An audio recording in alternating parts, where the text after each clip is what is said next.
Sementara itu, puluhan massa tergabung dalam organisasi kemasyarakatan menggelar aksi damai di kantor Inspektorat Banyuasin terkait dugaan penyelewengan dana desa di Kecamatan Muara Padang dan Rambutan.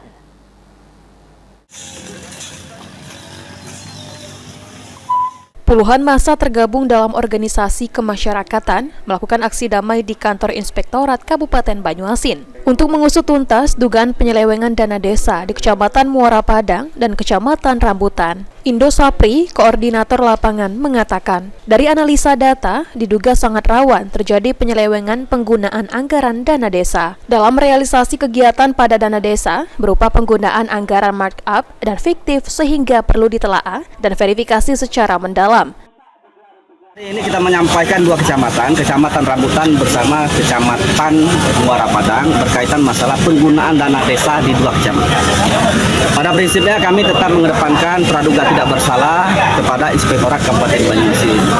Mudah-mudahan laporan kami ini memang betul-betul serius itu ditindaklanjuti dan tim investigasinya betul-betul memang bekerja, tidak melakukan itu kong kali kong, tidak melakukan konspirasi.